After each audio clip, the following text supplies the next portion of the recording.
So this session's topic, as you can see, it's quite long-worded, but essentially it focuses on how Indonesia and Southeast Asia can succeed in both capturing the AI data center requirement, but yet doing so in a sustainable, carbon-neutral, carbon-friendly manner.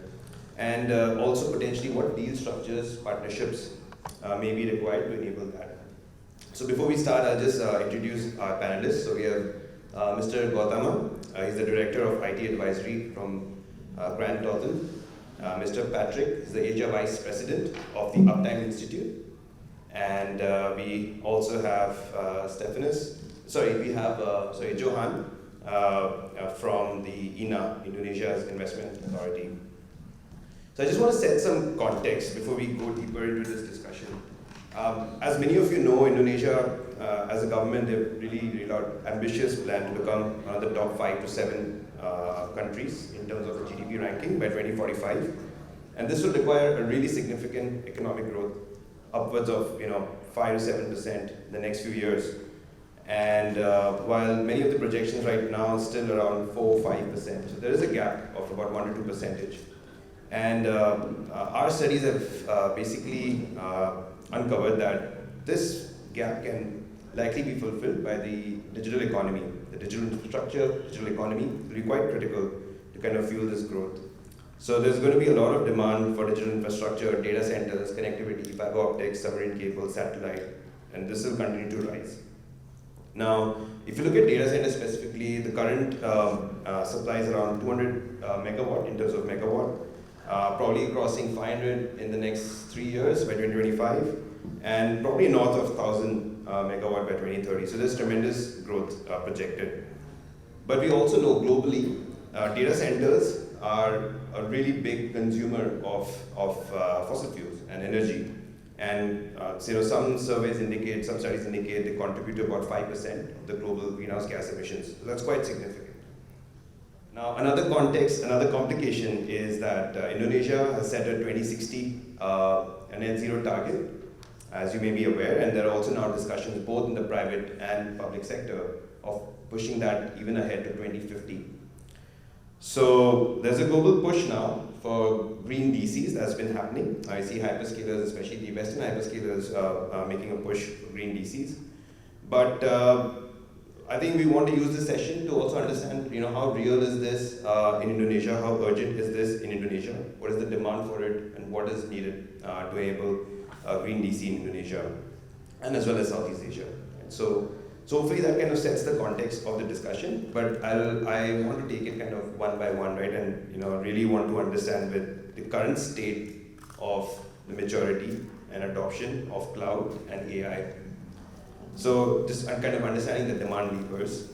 Maybe I want to open this question to all three of you. How do you assess the maturity of adoption of both cloud and then AI in Indonesia currently? And also, what is the trend that you anticipate really in the next 3 to 5 years? And how will that impact the demand for data centers in Indonesia, especially in terms of green DC? Yeah, so in terms of the cloud adoption, AI is probably relatively non-existent. Let's start from there, right? But I think from cloud adoption, I think we are probably in the middle of it, right? I think a lot of the bigger companies, more sophisticated companies, are already start to basically adopt to cloud entities. I mean, I definitely know a lot of the tech companies, because they are very lean in organization, use this as the lever for growth, right? Instead of doing it on-prem or even like on-prem, but on data center, right? So we see that this is still the main chunk of the growth. I mean, you've seen the structure research report earlier today, and how does it relate to the data center consumption, right? Again, Indonesia have implemented some private data regulation, etc., to induce data center to be onshore, to be Indonesia. Not to mention this past few years, the abundancy of the electricity, and of course the overall improvement in infrastructure definitely helps adoption, not just demand itself, but actually the development of the data center that is in Indonesia. So we've seen the rapid growth since around about 2013, 18, 19, and then COVID definitely bring it to the next level, because of that's where a lot of lifestyle changes. So I think in short, we see that in 3-5 years, easily that number, as you mentioned, going up to 500 megawatts is quite there, right? Because I think it's just basically the demand itself and the low latency needs is getting higher and higher, right? So you have to be closer to customer, regardless whether regulation, incentive, or whatnot. But as you mentioned, we need to move towards green energy. We still have some homework on that one. But again, data center itself is still relatively nascent. I mean, at INA, those two sectors are core sector. One is the digital infrastructure, and the second one is energy transition and green energy. So these two things needs to go along the way. I mean, happy to support either way, right? Because data center is probably very imminent, that growth. In terms of the renewable energy or the clean energy, we're probably a bit further away because we just finished our 30 gigawatt project a few years back, and suddenly we changed to kind of like the renewable energy. Then it requires a little bit more time. So we, at INA, we support both, but we understand that it has to go hand in hand instead of close. And if you would like to add to that? I think just to add on, if you're talking about AI and you're going to versus green data center, as you all know, the AI is a power-hungry, high-density. We are now talking about 80 kilowatts, right? 60 to 80 kilowatts. And again, this actually, on one side, you have to look at the green side of data center with power hungry. On the other side, there are solutions that people are now talking about, liquid cooling. I was just on the call with someone asking me my opinion about how to address this high density and versus making it green, and with the PUE coming in, and we'll talk about that. I think this is going to be a challenge and a balance of AI versus green, all right? So it's challenging. I think there are solutions like liquid cooling. However, liquid cooling is just a fact. Everybody goes in. A word of caution, a word of advice, from the uptime perspective, it is not concurrent maintainable, okay? When you need to service it, you will bring down your whole IT systems. Okay, so thank you. Okay, maybe I just would like to add a few more things. So regarding the cloud adoptions, initially it started in Indonesia within the technology startup spaces. So these players, I remember when I was with the corporate angel investors back in 2012, most of them, if not majority of these tech startups are who were using the cloud technology at the very first place when Amazon Web Services is at that moment is trying to enter the Indonesian market. It was like 11 years ago, and then it is followed by the other companies.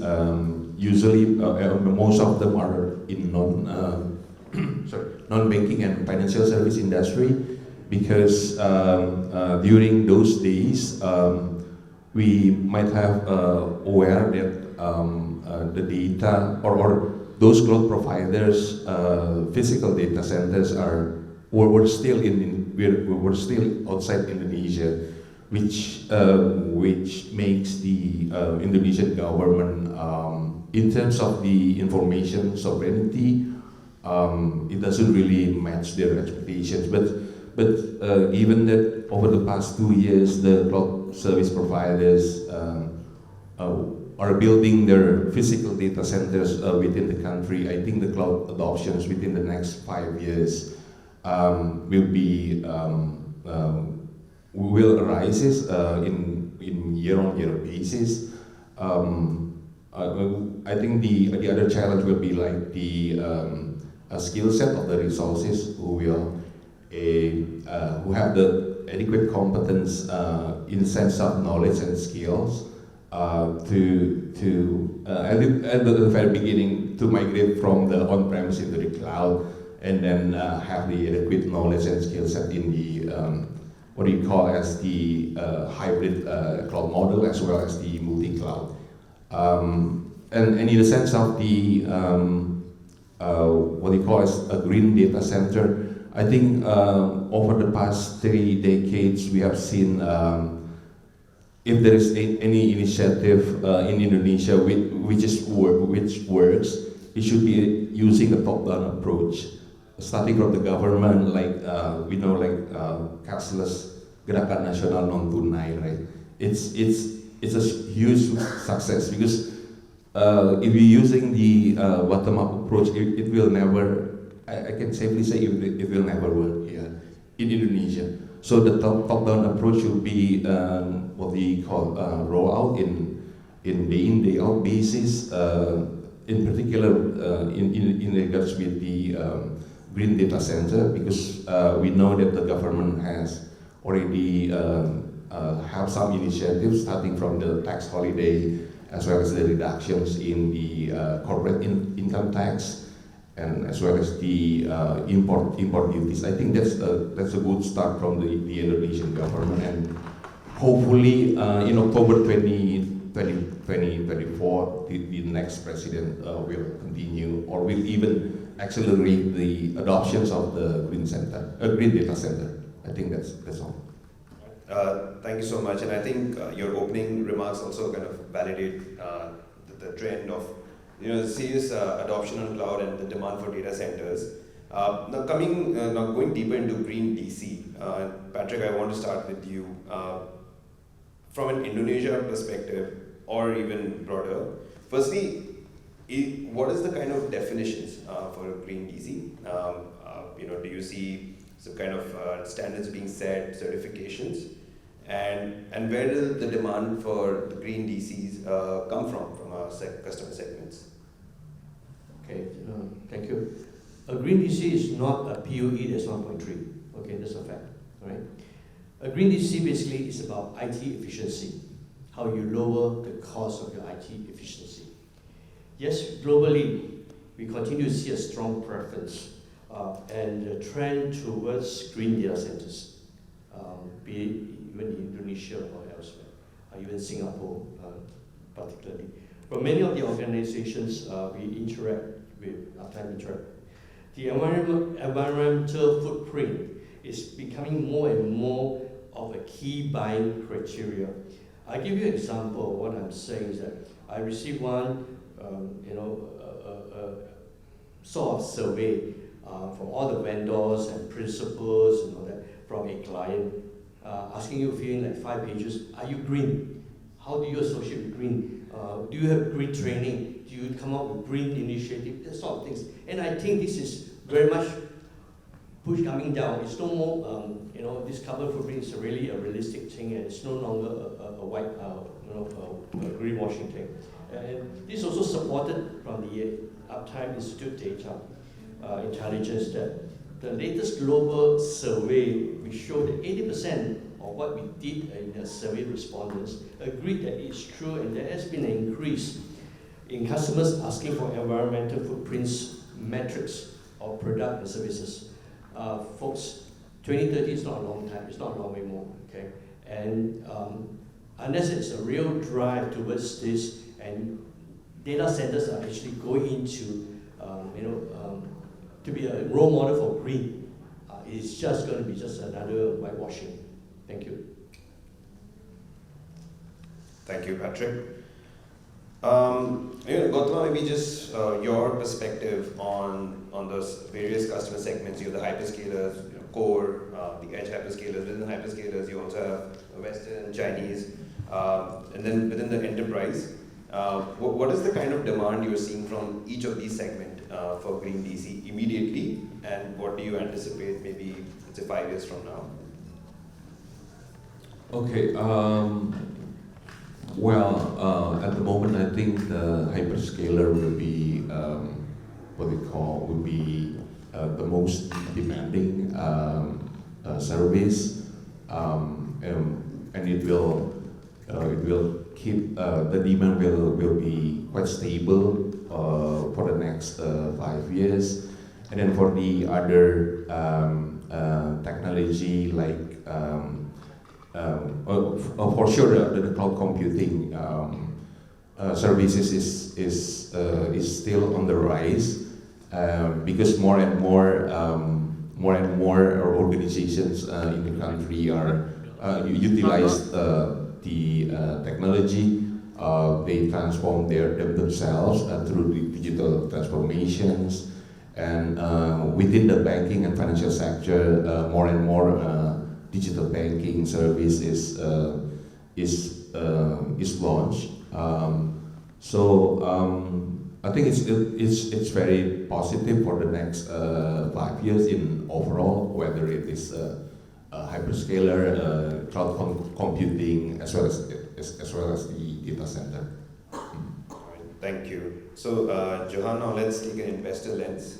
I mean, from INA's perspective, or even like generally from the investor community perspective, what's the appetite, preference, or in terms of investing in green DCs specifically, vis-a-vis like traditional data centers?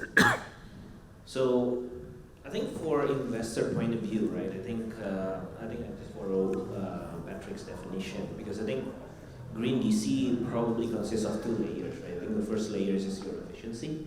Can you operate very efficient, basically minimizing that carbon footprint? And the second most ideal is if you can go all the way, basically getting the sources from green energy, renewable energy. So I think for us at INE, because our home market is Indonesia, right? So I think maybe if you go to both layers, it's at least today is probably quite challenging, right? We want it, but quite challenging. And from investor point of view, regardless whatever the green DC actually means, but actually becoming a very efficient operatingly, you lower your PUE means your customer burden is less, is very important for your competitiveness. So for investor like us, we really like to partner with somebody that can bring efficiency at the forefront, right? Even without the ideal situation that can source the energy from renewables. And I do believe, again, INE have another mission, right? That's over time, Indonesia will go to the net zero carbon by 2060 or whatever, right? So it will go there. So I think if we at the beginning, whatever the source of power, but we can operate very efficiently and providing that to our customers, that definitely create the competitiveness for investor in those assets. So yeah, that's our point of view. Understand. Thanks a lot. And I think follow-up question, building on some of the points that Gautama talked about, some of the top-down push that is needed from the government to drive the green DC revolution. He talked about some kind of initiatives already in place, but I want to check with you whether do you believe Indonesia already providing enough attractive incentives for the development of green data centers in particular? I think that's we need to do more. Definitely, I think Indonesia needs to do more. I think both sides. I think just simple as the green energy source. I think we're still working on that, right? How do we incentivize people to invest?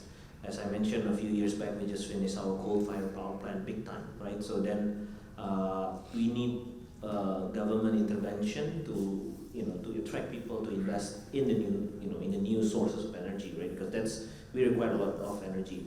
And Indonesia have an abundant source of green energy, namely geothermal and hydropower, and that's basically the main source that is very stable for data center. But of course, there's some detailed technicalities that the power source can be in remote location, different islands, etc. So I think some government in basic infrastructure, let's put it not over incentive, but INA is working with the private sector players to invest in this in infrastructure assets so that we can access those green energy. Of course, in terms of the incentive, I think it's a bit early. I think for data center specifically, I think it's very nascent. I think we are focusing on the data sovereignty, onshoring, etc. today. At some point, we'll probably go there, but I think now the focus is just on the green energy transition overall, which I think is still, there's some homework needs to be done. Thanks. Maybe Patrick, now moving to you, also from a policies and regulation perspective, what are the kind of specific dynamics that you're observing that is maybe enabling but also potentially hindering the progress related to this? Patrick, to you. Yeah, I can repeat the question. So, related to policies, regulations, support from the government, what do you see as those that are enabling the data center industry, especially from a green data center, and what do you see as potentially hindering the progress? Thank you. The uptime itself has basically an distinct set of sustainability offerings, including our accredited sustainability advisory courses that we do. We also acquired this business CNET, which produces certified data center sustainability courses, okay, that deliver practical skills. So this is actually to help the industry and to develop that whole gap of ensuring how to basically operate a green sustainability data center, if you will. Right. Now, we also basically, I was just talking to someone, we offer the strategy gap analysis. Okay, you want to say your data center is green, you are saying that you are going to sustainability, and we actually do that, and we do the gap and then offer you, and we also basically get involved in reviewing the organization's matrices, the goal sets, in order for the organization perhaps to apply for green bonds. Okay, so yes, we are currently adding more green related offerings, and also this is something that we are going to do in the coming year. We also have sustainability certifications from the Uptime Institute, okay, for the clients, for the organizations. We also have basically, it's not going to be like a sales thing. We actually offer end-to-end sustainability assessments for the organizations. Okay, thank you. Maybe, John, coming back from an investor lens, is there a need for more, especially in data centers, because I think it's largely been private investments, but have you seen any innovative public-private partnership models elsewhere that you think could, elsewhere or even in Indonesia, and any examples that come to mind? Well, I think digital infrastructure in Indonesia, actually one of the quite few that pretty much getting a private investment since the beginning, right? And if you look at globally, I think PPP for this sector is probably relatively limited, right? So because I think that's a good thing, right? It means that everything is already at the feasibility and economical stage, right? And people build it when they need it.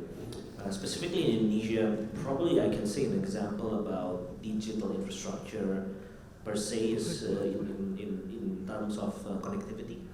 Government actually have their own arm, right, in part of the Ministry of Communication, that building access to the remote areas. So that kind of like the way the subsidies providing access, whether it's fiber optic, satellites, those kind of things. I think that's probably, and they work with private sector players, right? But in the data centers, because I think it's very concentrated, right? As its previous discussion just before this, right? Jakarta market is still the market, and everything else will go through Jakarta anyway.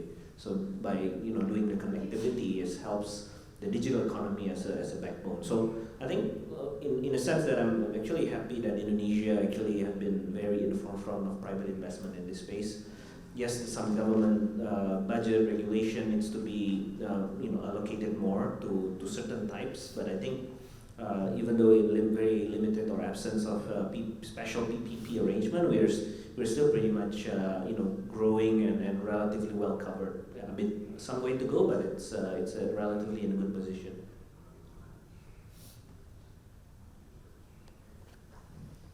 Maybe Patrick,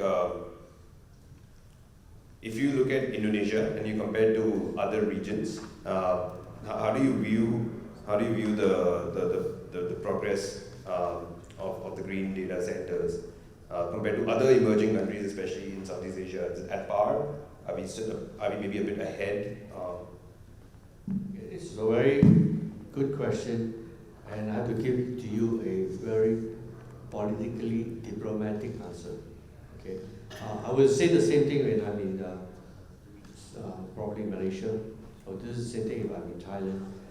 But I've done basically the research, and if you'll pardon me, there's some information in this paper of mine that I did for my company. And it was the same question my CEO, my chairman, my bosses asked me about what do I see about Indonesia? Okay. I'd like to start with an overview of what Indonesia has to offer.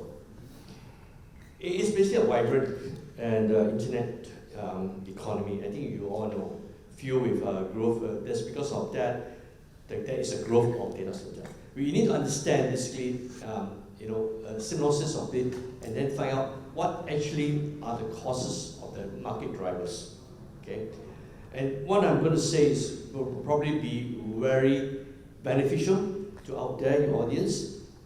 You are investors who are basically sitting on the fence thinking, do or not do for Indonesia. I don't get any favors from the government of Indonesia. I'm just a tourist, but I will basically mention, based on my own research, is that the country's data center capacity is projected to increase to 328 megawatt in 2026 from 74 megawatt in 2022, or at a compound annual growth rate of 20%. This market, Indonesia, is now being seen as one of the largest and fastest developing in Southeast Asia. Investment basically in the local data center market grew rapidly between 2019 and 2021, with a positive trend expected to continue in the future. This expansion of hyperscale data centers is expected to drive growth, with Alibaba Cloud and Google Cloud having launched their cloud regions in 2019 and 2020 respectively.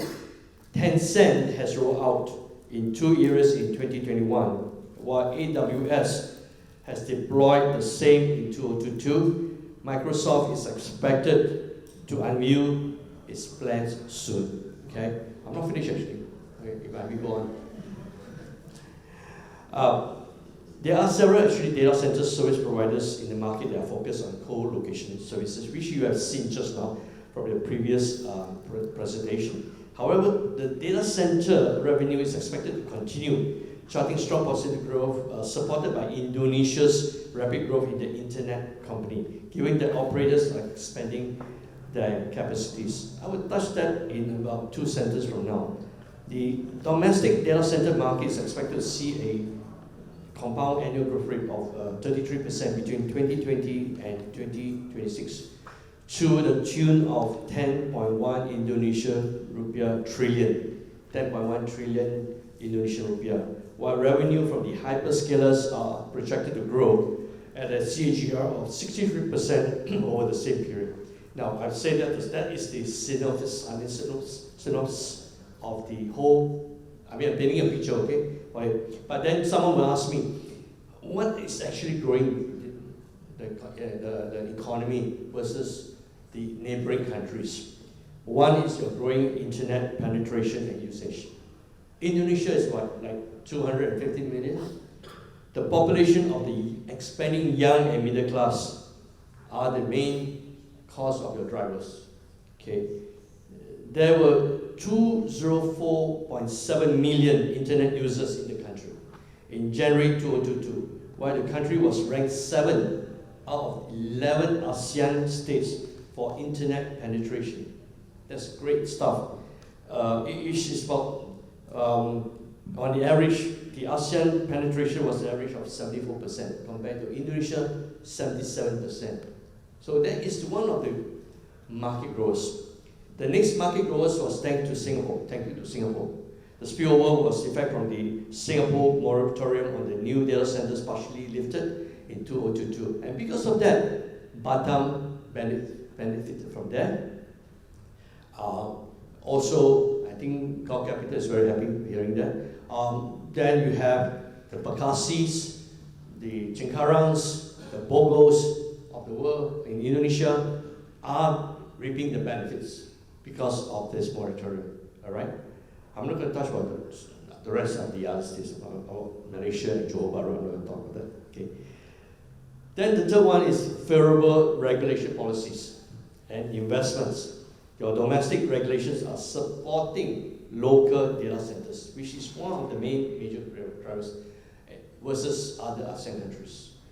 The Financial Service Authority Regulation number 13, POJK 02/2020, and number 4, POJK 05/2021 are about applications on risk management in using information by commercial banks and non-banks. These regulations were imposed by the Financial Service Authority, okay, which basically helps